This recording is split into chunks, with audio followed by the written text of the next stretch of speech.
안녕하세요. 춘천 한마음교회 다니고 있는 최양미입니다. 저는 첫째 아이가 귀신을 보고 그 소리를 들었던 심각한 상태에서 어떻게 빠져나오게 되었는지, 그리고 이 문제에서 어떻게 제가 빛 가운데 나오게 되었는지에 대해서 나누고자 합니다.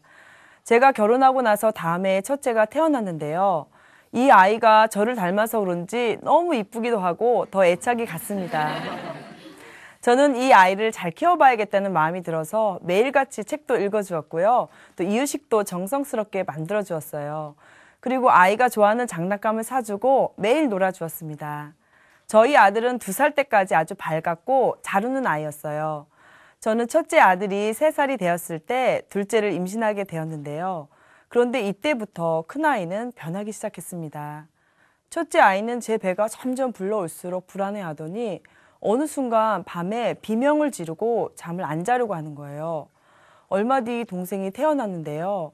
병원에서 갓 태어난 아이를 간호사가 저한테 안겨줬어요. 그때 첫째가 그 모습을 보더니 안 돼, 얘도 아미 엄마야! 하면서 울었습니다. 큰아이는 동생이 태어나고 나서 그렇게 잘 웃던 얼굴은 사라지고 성격이 점점 날카로워지게 되었고요. 제가 조리원에 들어간 후에는 제 얼굴을 보려고 하지도 않고 제가 전화를 해도 말도 하지 않았습니다. 제가 조리원에서 몸조리를 마치고 집으로 돌아왔는데도 첫째는 여전했습니다. 저하고는 말을 잘 안 하려고 하였고요. 밤에는 계속 악몽을 꾸었습니다. 그쯤 제가 둘째를 낳고 나서 몸이 좋지를 않았어요. 그래서 큰아이를 어린이집에 보내게 됐는데요. 첫째를 어린이집에 보내려고 하면 거의 발악을 하듯이 떼를 썼고요. 그래서 결국은 어린이집에 보낸 지 1달 만에 제가 데리고 있게 되었습니다. 저는 이런 첫째를 보면서 아이를 키우는 게 쉬운 게 아니구나, 이걸 알게 되었어요. 보통 둘째가 태어나면 첫째들이 스트레스를 받는다고 하잖아요. 지금까지 자기가 받았던 사랑이 있었는데 그걸 동생한테 뺏기는 것 같으니까 안 쓰던 떼도 쓰고, 기저귀를 뗐는데도 동생 따라 다시 기저귀를 차기도 하고 또 우울해지기도 한다고 아이 엄마들이 그러더라고요. 저는 이 말을 들으면서 우리 아이도 이것을 겪는구나 생각했습니다. 그런데 좀 다른 아이들보다 심하게 겪는 것 같더라고요. 그래서 이럴수록 첫째한테 더 신경을 써줘야지 하면서 넘어갔습니다. 그런데 제가 아이를 집에 데리고 있어 보니까요. 아이가 소파 위에서 혼자 어른처럼 무엇인가 겉돌이 생각하는 게 보이는 거예요. 또 뭔가를 듣고 있는 것처럼 앉아있는 모습도 종종 보게 되고요. 그래서 아이 가까이에 가서 얘담아 뭐하니? 하고 물어보면요. 아이가 깜짝 놀라서 다른 방으로 들어가는 거예요. 저하고는 말을 잘 안 하려고 하지, 또 잘 웃지도 않지, 목소리는 우울한 데다가 잠도 잘 안 자려고 하지, 또 여전히 악몽을 꾸어대니까 이 아이가 혹시 소아 우울증인가 하는 생각이 들었습니다. 그때 제 주변에 자기 딸이 힘들어서 소아 정신과에 데리고 다니는 엄마가 있었는데요. 저는 이 엄마한테 정보를 얻어서 원주의 큰 병원 안에 있는 소아정신과에 문의 전화를 해보게 되었어요. 그런데 자리가 3개월 뒤에는 난다고 그때 예약을 잡아주겠다는 거예요. 또 다른 개인 병원에 예약을 문의해 봤더니 거기서도 몇 달 기다려야 된다는 거예요. 생각보다 치료비가 비쌌고 치료를 받아도 그렇게 눈에 띄게 좋아지는 것 같지도 않더라고요. 또 사실인지 아닌지 모르겠지만 아이한테 쓰는 신경치료제가요, 어른들한테나 쓰는 그런 신경을 누그러뜨리는 독한 약을 쓴다는 거예요. 저는 어린아이한테 이렇게까지 이건 좀 아니다 싶은 마음이 들었습니다. 치료도 좋지만 그 이전에 그래 나는 하나님을 믿는데 먼저 하나님 앞에 엎드려 보자 해서 교회에 아이의 상황을 알리게 되었습니다. 어느 날 저는 저희 교회에서 한 청년이 아주 어렸을 적부터 귀신을 보고 그 소리를 들었다는 간증을 듣게 되었어요. 저희 모두 다 충격을 받았습니다. 제가 이 간증을 들은 후에 하루는 집에서 기도를 하는데 문득 이 청년이 생각이 나는 거예요. 저는 이 생각이 나서 아이한테 한번 물어나 봐야겠다는 마음이 들었어요. 그래서 아이가 장난감을 가지고 놀 때 제가 다 안다는 듯이 물어보았어요. 얘담아, 너 귀신이 엄마 말 듣지 말라고 하고 엄마 미워하라고 하지? 그런데 그 뒤 아들의 말에 저는 제기를 의심하게 되었어요. 엄마, 내가 귀신 보는 거 어떻게 알았어요? 귀신이 엄마한테 말하지 말고 말하면 나한테 죽인다고 했어요. 듣고 보니까 3살부터 4살까지 1년간 이 사실을 저한테 숨기고 말을 안 해왔던 거였어요. 저는 기가 차고 너무 놀랐지만 놀라지 않은 척을 했어요. 그러나 충격이었습니다. 내가 지금 뭘 듣고 있는 거지? 이게 사실이 아니었으면 좋겠다. 그냥 아이가 거짓말하는 거였으면 좋겠다. 저는 이 마음이 들었지만 이왕 말이 나온 김에 그냥 지나갈 수 없더라고요. 그래서 아이의 모습 중에서 이상했던 부분들을 집중적으로 물어보았어요. 예담아, 예담이가 밤에 비명 지르잖아. 뭐 무서운 것이 나타나지? 그러자 아들은 바로 뱀이랑 지렁이랑 사자가 나타났어요. 그럼 나타나서 뱀은 뭐해? 뱀이 내 몸을 이렇게 감았어요. 그러니까 몸을 틀듯 감은 거예요. 지렁이도? 지렁이가 엄청 많이 몸에 달라붙었어요. 그리고 사자가 자꾸 쫓아왔어요. 또 꿈에서 귀신이 엄마 모습으로 변신해서 나를 매일 무섭게 때렸어요. 그래서 엄마가 미웠어요. 저는 아이가 이렇게 얘기를 하니까 잘 믿어지지가 않더라고요. 저는 대학교에서 화학을 전공하고 대학원에서는 미생물을 전공해서 그런지 몰라도 제 스스로 과학적이고 이성적인 사람이라 생각하고 있었고요. 저희 남편은 초등학교 선생님이고 해서 이런 이야기를 들으면 잘 받아들인 그런 사람들은 아니거든요. 그런데 저희 집에서 이런 아이가 나오고 또 아이가 이렇게 얘기하는 것을 들으니까 처음에 이걸 어떻게 해석하고 받아들여야 할지 난감하더라고요. 성경에서는 마가복음 9장에 어렸을 때부터 귀신에게 잡히는 내용이 나와 있지만 우리 아이는 물에도 뛰어들지 않고 불에도 뛰어들지는 않으니까 경우가 다르다고 생각했어요. 또 너무 어린 나이에 그럴 리가 있을까라고도 생각했습니다. 그런데 그렇다고 또 아예 무시할 수도 없었던 것은 아이가 밤에 악몽을 꿀 때 왜 그렇게 공포스러운 소리를 내는지 이해할 수 없었다가 이 얘기를 들으면서는 왜 그런 비명소리를 내는지 이해가 되니까 저는 혼란스럽기만 했습니다. 저희는 아이의 일에 대해서 교회에 중보기도를 부탁했습니다. 저희 아들의 상황을 교회에 알린 후에 저희 집에는 전쟁 아닌 전쟁이 벌어지게 되었어요. 아들은 아파트 앞집에 사는 친구가 자기를 쳐들어온다고 안방문을 꼭 잠그고 한동안 방에서 나오질 않는 거예요. 또 사진을 찍지 않으려고 도망을 갔습니다.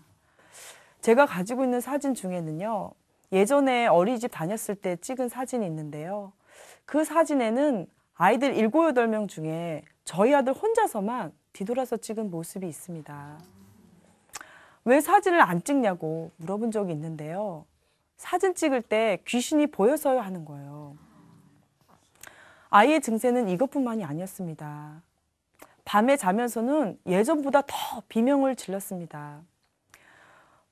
직업이 선생님인 남편은 다음날 학교에 가야 되는데 하루 이틀도 아니고 매일 애가 이러니까 이 집 이사한 거 아니야?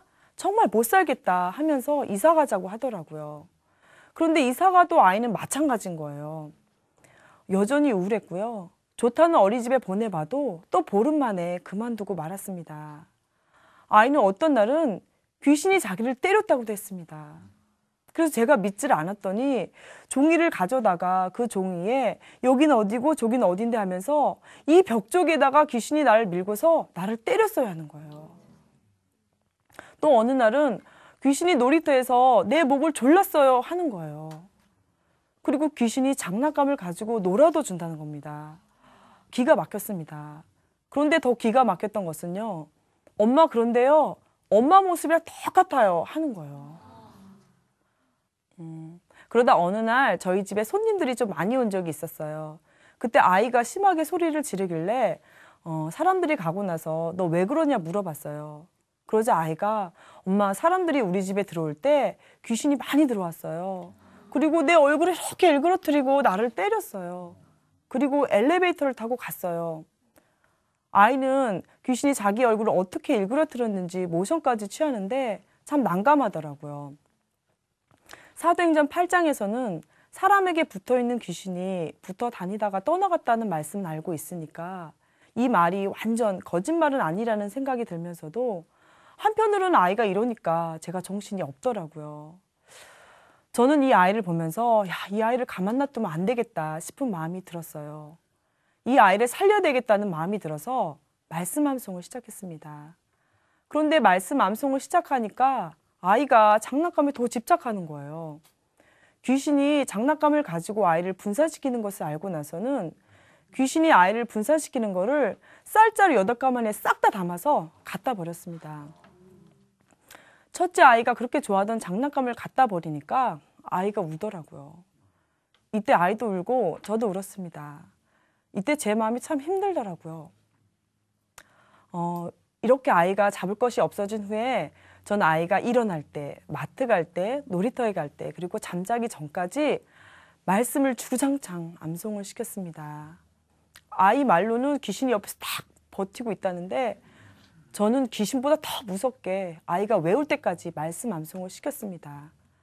그러자 아이가 엄마, 귀신이 계속 옆에 있다가 지금 떠났어요 하는 거예요. 그런데 귀신이 떠나는 것도 잠시뿐이고 아이는 여전히 나아지지 않았습니다. 그러다가 하루는 아이가 가위로 색종이를 싹둑싹둑 자르면서 엄마, 귀신이 동생 목을 이렇게 자르라고 하는데 이건 나쁜 거지요? 그러면 안 되지요 하는 거예요. 저는 이 말을 듣는데 미치겠더라고요. 이러다 집안에서 큰일 나겠다 싶어서 저는 한시도 첫째와 둘째를 제 눈에서 벗어나지 않도록 살피며 지냈습니다. 저희가 살던 아파트 층수가 8층이었는데요. 어느 날은 아이가 베란다에 있는 에어컨 실외기를 밟고 올라가서 창문을 열려고 하는 거예요. 저는 놀라서 얼른 뛰어가서 예담아 너 왜 이래? 너 왜 이래? 하면서 아이 발을 확 붙잡아서 밑으로 끌어내려 앉혔습니다. 아니 도대체 너 왜 이래? 너 왜? 그러자 아이는 울면서 그러는 거예요. 엄마, 귀신이 창문 밖으로 뛰어내리지 않으면 죽이겠다고 했어요. 저는 이 말을 듣는데 손이 떨리고 마음이 다 무너져 내려앉았습니다. 이게 악몽이었으면 좋겠다는 마음이 들었어요. 저는 이때 예전에 하셨던 목사님의 말씀이 생각이 났어요. 귀신을 보고 그 소리를 듣는 아이는 자살을 하거나 정신병자가 되거나 무당이 되거나 비참하게 죽는다는 말이었어요. 저는 이때 확실히 알았습니다. 이 아이가 진짜로 귀신을 보고 있고 그 소리를 듣고 있다는 것을요. 저는 그동안 기도를 설렁설렁 했는데 더 이상 그럴 수가 없었습니다. 새벽 기도는 해마다 갔습니다. 그러다 하루는 집에서 기도를 하였는데요. 자고만 있는 줄 알았던 아이가 벌떡 일어나더니 엄마, 귀신이 내 몸 위에 올라타고 있다가 엄마가 기도하니까 도망가자 하면서 저 창문 밖으로 나갔어요 하면서 안심하는 거예요. 저는 이 상황에서 정말 이놈의 귀신만 떠나면 살 것 같은데 하는 마음이 들었습니다. 그래서 열심히 기도했습니다. 그런데 답답한 것은 귀신은 쫓아도 잠시 떠났다가 다시 들어오는 거예요. 1년 반 정도 귀신을 쫓다가 저는 진이 다 빠져버리게 되었습니다. 아이를 살리고 싶은데 왜 이렇게 열심히 암송을 시키고 기도를 해도 아이가 변하지 않지? 그리고 나는 믿고 있는데 왜 아이는 계속 이러지? 저는 도무지 모르겠는 거예요.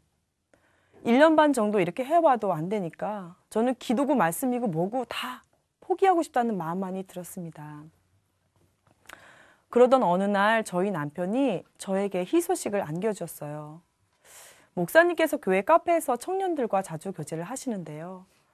그날 저희 남편 얼굴을 보시면서 왜 하나님께서 아이가 귀신을 보고 그 소리 듣는 거 금방 걷어가지 않는 줄 아니? 부모 깨우려는 거야.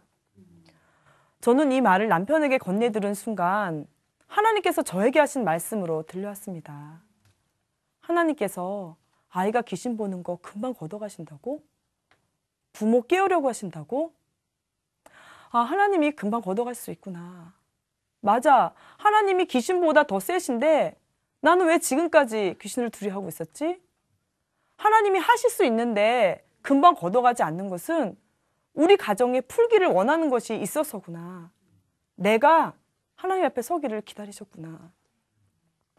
저는 귀신을 쫓아내는 데만 집중하고 있었는데 하나님이 한순간에 걷어가신다는 것을 듣고 하나님께 초점이 맞춰지게 되면서 하나님께 대한 경외감이 밀려왔습니다. 그리고 알았습니다. 제 신앙은 그저 마태복음 7장처럼 입으로 주여 주여 하면서 귀신을 쫓는 신앙에 머물러 있었다는 것을요. 저는 성경대로 죽으시고 성경대로 부활하신 예수님이 나의 주, 나의 하나님이라는 사실을 알게 되는 순간에 내 죄 때문에 하나님이 죽으셨구나. 그런데도 믿지 않았구나. 제가 이 사실을 알고 나서 마음이 낮아지게 되었을 때 하나님께서는 저에게 물어보셨습니다. 향미야, 예담이의 주인이 누구니? 저는 이 물음 앞에 이제는 정확히 대답할 수 있었습니다. 하나님, 제가 아들의 주인이었습니다. 아들이 제 자식인 줄 알았어요. 제 건 줄 알았어요. 그래서 아들이 무너질 때 같이 무너졌고 아들이 어떻게 될까 봐 염려했고 좌절했습니다. 하나님, 제가 주인이었습니다. 예수님이 주인이 아니라 제가 주인이었습니다.